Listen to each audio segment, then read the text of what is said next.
வணக்கம் அன்பர்களே. புராண கதைகளின்படி தேவலோகத்து வாசிகளான ரம்பை, ஊர்வசி, துலோத்தமா, மேனகை, ரதி தேவதி இவர்களெல்லாம் தேவதைகளின் வரிசையில் இருப்பவர்கள். இவர்கள் கடவுள்கள் அல்ல.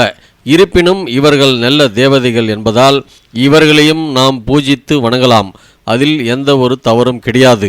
குறிப்பாக வசீகர தோற்றத்தை பெற வேண்டும் என்றால் இந்த தேவதைகளின் வழிபாடு நமக்கு சிறப்பான பலனை கொடுக்கும். அழகாக மாற வேண்டும் என்று நினைக்கும் பெண்கள், அழகு சம்பந்தப்பட்ட துறையில் சாதிக்க வேண்டும் என்று நினைக்கக்கூடிய பெண்கள் செய்ய வேண்டிய ஒரு ஆன்மீகம் சார்ந்த வழிபாட்டை பற்றி தான் இந்த பதிவில் நம்ம பார்க்கலாம். வாங்க. சில பெண்கள் அழகு துறை சார்ந்த விஷயத்தில் நிறைய சாதிக்க வேண்டும் என்று நினைப்பார்கள். உதாரணத்திற்கு பியூட்டி பார்லர், டிவி ஆங்கர், நடிப்புத்துறை இதில் எல்லாம் சாதிக்க வேண்டும் என்றால் அவர்களுக்கு வசீகர தோற்றமும் ஒரு கவர்ச்சியும் அழகும் தேவை. இதையெல்லாம் பெறவும் பெண்கள் இந்த வழிபாட்டை செய்யலாம். அது மட்டும் இல்லாமல் ஆண் பெண் வசியமும் இந்த பூலோகத்துக்கு தேவையான ஒரு விஷயம். மனைவி கணவனை தன் பக்கம் ஈர்க்க வசீகர தோற்றத்தை பெற வேண்டும் என்று நினைத்தாலும் ஆன்மீகம் சார்ந்த வழிபாட்டை செய்யலாம். தவிர வேறு எந்த தவறான காரியத்திற்கும் இந்த மந்திரத்தை சொல்லக்கூடாது. இந்த வழிபாட்டை மேற்கொள்ளக்கூடாது. நல்லதுக்காக மட்டுமே ஆன்மீகத்தில் சொல்லப்பட்டுள்ள ஒரு வழிபாட்டு முறை இது.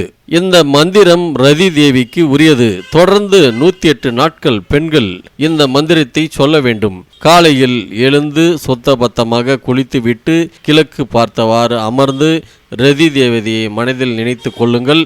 ஓம் ஹரிம் ரதி தேவியை நமக என்ற இந்த மந்திரத்தை 108 முறை உச்சரியுங்கள். இதனால் உங்களுடைய வெளிப்புற தோற்றத்தில் எந்த மாற்றமும் ஏற்படாது. ஆனால் உங்களுடைய தேஜஸ் கூடும். சர்வ லட்சணமும் இருக்கக்கூடிய பெண்கள் என்று சொல்லுவார்கள் அல்லவா? அந்த லட்சணம் உங்களுக்கு கூடும். நிறைய பெண்கள் அழகு சார்ந்த துறையில் சாதிக்க நிறைய போராடி கொண்டு இருப்பார்கள். அவர்களுக்கு அழகும் இருக்கும், அறிவும் இருக்கும், திறமையும் இருக்கும். ஆனால் ஏதோ ஒரு காரணத்தினால் வாய்ப்புகள் கை நழுவி செல்லும். அப்படிப்பட்டவர்கள் இந்த மந்திரத்தை உச்சரித்தால் நீங்கள் நினைத்தபடி அழகு சார்ந்த துறையில் ஒரு சாதனையாளர்களாக மாறலாம். அந்த அளவுக்கு ஒரு பவர் உங்களுக்குள் வந்துவிடும். அதற்குண்டான சக்தி இந்த எளிமையான சின்ன மந்திரத்துக்குள் அடக்கி இருக்கிறது.